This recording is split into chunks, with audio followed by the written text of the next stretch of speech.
Di tengah kemegahan pesta pernikahan, seorang gadis penghafal Al-Quran bersinar dengan indahnya. Dia adalah Sarah yang akan mengikrarkan janji suci. Namun, kebahagiaannya dibayangi cibiran. Ia akan menikahi seorang kuli bangunan. Penampilan pasangannya, Adam yang sangat sederhana, membuat banyak tamu berbisik dan menertawakan pilihan Sarah. Mereka menganggap Sarah telah membuat keputusan bodoh. Namun, semua tawa dan cibiran itu akan segera terhenti. Ada satu momen krusial yang menanti. Momen di mana mahar yang diucapkan Adam akan membungkam semua orang, membuat mereka terdiam membisu. Siapa sangka di balik sosok kuli bangunan yang diremehkan itu, Adam bukanlah orang biasa. Sebuah rahasia besar akan terkuak, mengubah pandangan setiap pasang mata selamanya. Di sebuah pesantren tahfiz, Quran yang asri, hiduplah seorang gadis bernama Sarah. Ia adalah seorang hafizah, penghafal Al-Quran, yang dikenal akan kesalehan, kecerdasan, dan kecantikannya. Banyak pemuda kaya dan terpandang mencoba melamarnya. Namun, Sarah selalu menolak. Kriteria utamanya dalam mencari pendamping hidup bukanlah harta, jabatan, atau rupa. Ia mencari seorang pria yang memiliki iman, akhlak mulia, dan ketulusan hati yang mampu membimbingnya di jalan Allah. Banyak lamaran dari para pengusaha muda, pejabat, bahkan anak-anak ulama terkemuka telah Sarah tolak dengan halus. Hal ini membuat sebagian orang kebingungan. Mengapa Sarah begitu selektif dan tampak tidak tertarik pada kemewahan dunia? Sementara itu, di sebuah proyek pembangunan masjid tak jauh dari pesantren, seorang pria muda bernama Adam bekerja sebagai kuli bangunan. Penampilannya sangat sederhana, dengan helm proyek dan pakaian kerja yang selalu kotor berlumuran semen. Adam dikenal sebagai pekerja yang sangat jujur, ulet, dan rajin. Meskipun fisiknya tampak keras, hatinya sangat lembut. Ia seringkali membantu rekan-rekannya dan selalu menyempatkan diri untuk salat berjamaah di masjid. Tidak ada yang tahu, Adam sebenarnya adalah seorang pengusaha properti muda yang sangat sukses. Proyek pembangunan masjid tempat ia bekerja sebagai kuli adalah salah satu dari sekian banyak proyek yang ia miliki. Ia memilih untuk merahasiakan identitasnya. Adam ingin merasakan langsung kehidupan dari bawah, memahami perjuangan rakyat biasa, dan mencari ketulusan dari setiap interaksi. Ia juga ingin menguji kesabaran hatinya. Suatu sore, Sarah tak sengaja bertemu Adam di masjid. Adam baru saja selesai membantu merapikan sisa-sisa material bangunan. Ia terlihat berkeringat, namun wajahnya memancarkan ketenangan. Sarah terkesan dengan akhlak Adam yang begitu sederhana, namun selalu menjaga wudhu dan salat berjamaah tepat waktu. Ia melihat ketulusan yang luar biasa dalam diri Adam, hal yang jarang ia temukan pada pelamar kaya lainnya. Adam pun diam-diam mengagumi Sarah. Kesantunan dan kemuliaan akhlak Sarah sebagai seorang hafizah membuatnya terpikat. Ia melihat Sarah sebagai wanita syalihah yang benar-benar mencari ridha Allah. Setelah beberapa pertemuan singkat yang tak disengaja di sekitar masjid, hati Adam dan Sarah mulai terpaut. Mereka berdua menemukan kesamaan dalam prinsip hidup. Kesederhanaan dan ketulusan adalah kunci kebahagiaan. Akhirnya, Adam memberanikan diri untuk melamar Sarah.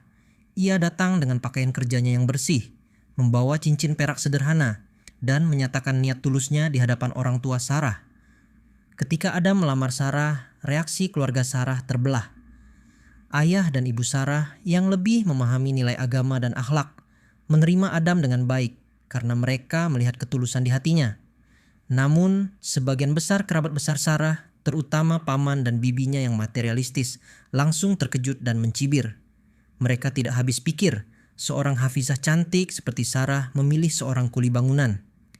Apa-apaan ini? Sarah, kamu mau menikah dengan kuli? Apa kata dunia nanti? Hardik bibi Sarah, Bu Halimah, dengan nada tinggi. Ia adalah bibi yang sangat sombong dan suka pamer harta. Paman Sarah, Pak Hamid, ikut menimpali. Sarah, pikirkan baik-baik. Kamu penghafal Al-Quran. Masa depanmu cerah. Kamu pantas dapat pengusaha, bukan kuli bangunan. Adam hanya diam, menunduk, mendengarkan setiap hinaan itu dengan sabar. Ia tahu ini akan terjadi, namun ia tidak gentar. Ia percaya pada niatnya dan pada pilihan Sarah. Sarah dengan tenang membela Adam. "Paman Bibi, saya memilih Adam bukan karena hartanya, tapi karena akhlaknya. Dia pria yang baik, jujur, dan taat beribadah. Itu yang penting bagi saya." Namun, pembelaan Sarah tidak banyak membantu. Kerabat-kerabatnya tetap mencibir dan menggosipkan pilihan Sarah itu. Mereka membandingkan Adam dengan mantan-mantan pelamar Sarah yang kaya raya. Dulu ada anak pengusaha tambang melamar, Sarah tolak. Ada anak pejabat, juga ditolak. Sekarang malah terima kuli bangunan? Pasti kena pelet ini anak. Bisik seorang kerabat yang lain. Suasana acara lamaran menjadi sedikit tegang dan tidak nyaman. Adam merasakan hinaan itu, namun ia tetap berusaha menjaga ketenangan dan menatap Sarah dengan penuh keyakinan. Sarah pun menguatkan Adam dengan tatapan matanya. Ia tidak peduli dengan apa yang dikatakan orang lain. Baginya, Adam adalah pilihan terbaik yang ia yakini akan membimbingnya ke surga. Meskipun banyak cibiran, persiapan pernikahan Sarah dan Adam terus berjalan. Ayah dan ibu Sarah berusaha menenangkan kerabat-kerabatnya, namun bisik-bisik dan pandangan meremehkan tetap ada. Bu Halimah bahkan secara terang-terangan mengatakan kepada teman-temannya bahwa pernikahan Sarah akan menjadi pernikahan yang paling biasa dan tidak membanggakan dalam keluarga besar mereka. Pak Hamid juga seringkali menyindir Adam di depan keluarga. Semoga nanti setelah menikah, Adam bisa mencari pekerjaan yang lebih layak. Ya, kasihan Sarah nanti hidup susah. Adam hanya tersenyum menanggapi setiap sindiran itu. Ia tahu semua ini adalah bagian dari ujiannya. Ia ingin melihat sejauh mana kesabaran dan ketulusan hatinya bisa bertahan. Hari pernikahan tiba. Suasana di rumah Sarah dipenuhi dengan dekorasi sederhana namun hikmat, sesuai dengan keinginan Sarah dan Adam. Tamu undangan mulai berdatangan. Adam datang ke lokasi akad nikah dengan pakaian sederhana. Ia mengenakan kemeja koko putih bersih, celana kain, dan peci. Penampilannya rapi, namun tetap tidak semewah mempelai pria lain yang biasanya berjas mahal. Saat Adam melangkah masuk, bisik-bisik dan tawa meremehkan kembali terdengar dari para tamu undangan, terutama dari rombongan Bu Halimah dan Pak Hamid. "Lihat itu mempelainya, kok cuma pakai begitu? Tidak punya jas ya?" bisik Bu Halimah kepada teman-temannya sambil menahan tawa sinis. "Katanya gadis penghafal Al-Quran, kok dapat kuli bangunan? Mana maharnya? Paling-paling cuma seperangkat alat sholat murahan?" sahut Pak Hamid dengan nada mengejek. Pandangan meremehkan itu seolah menelanjangi Adam di hadapan semua orang. Adam merasakan dadanya sesak, namun ia mencoba tetap tenang, fokus pada tujuannya untuk menikahi Sarah. Sarah yang sudah menunggu di dalam mendengar bisik-bisik itu. Hatinya perih melihat Adam diperlakukan tidak adil. Ia ingin segera berada di samping Adam, memberikan dukungan. Prosesi akad nikah dimulai. Penghulu duduk di depan Adam dan saksi-saksi. Suasana mendadak hening, hanya suara penghulu yang terdengar jelas di seluruh ruangan. Adam duduk di hadapan penghulu, tangannya gemetar sedikit. Ia mengucapkan kalimat ijab kabul dengan lancar dan mantap, membuat Sarah di sampingnya tersenyum bahagia. Setelah ijab kabul, penghulu bertanya tentang mahar yang diberikan. Semua mata, terutama mata Bu Halimah dan Pak Hamid, tertuju pada Adam. Mereka menantikan mahar murahan yang akan diucapkan Adam. Adam menarik napas dalam-dalam. Ia menatap Sarah yang tersenyum menguatkannya. Ia lalu menatap penghulu dan para saksi dengan sorot mata yang penuh keyakinan. "Mahar saya," ucap Adam. Suaranya terdengar jelas di seluruh ruangan yang hening. Semua orang menahan napas, penasaran apa yang akan diucapkan Adam. Bu Halimah tersenyum sinis, sudah siap mentertawakan mahar yang ia yakini pasti recehan. Pak Hamid juga sudah bersiap untuk mengejek Adam di depan semua tamu undangan. Adam melanjutkan ucapannya dengan suara yang mantap dan jelas. membuat semua yang hadir terdiam.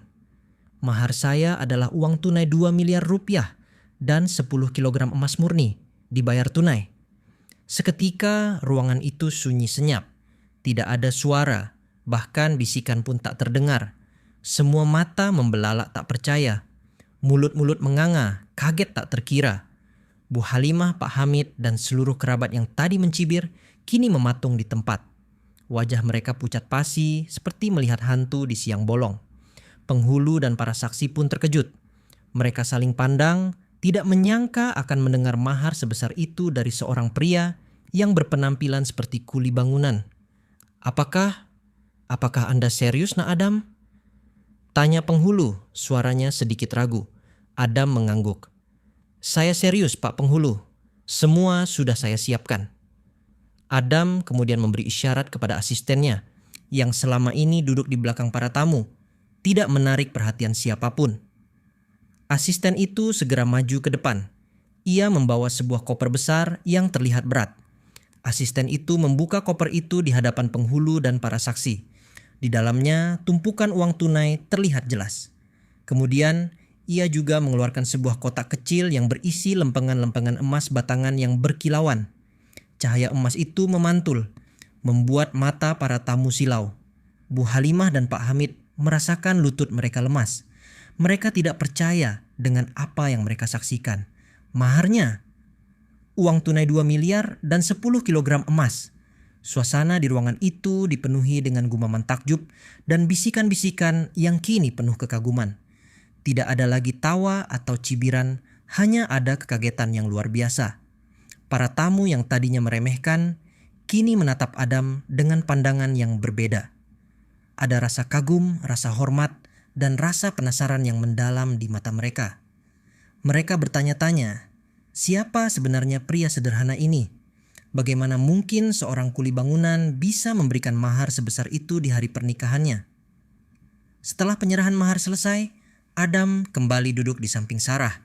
Ia menatap Sarah dengan senyuman tulus. Sarah pun tersenyum bangga. Ia tahu siapa Adam sebenarnya. Penghulu kemudian memberikan sedikit kesempatan kepada Adam untuk menyampaikan pesan singkat. Adam berdiri, menatap semua tamu yang kini menatapnya dengan penuh perhatian. Saya tahu penampilan saya mungkin membuat sebagian dari Anda bertanya-tanya, ujar Adam dengan suara tenang dan berwibawa. Dan mahar ini mungkin mengejutkan banyak pihak. Saya bekerja sebagai kuli bangunan bukan karena saya tidak punya pilihan lain, lanjut Adam. Tapi karena saya ingin merasakan langsung bagaimana rasanya hidup di bawah, belajar dari setiap perjuangan.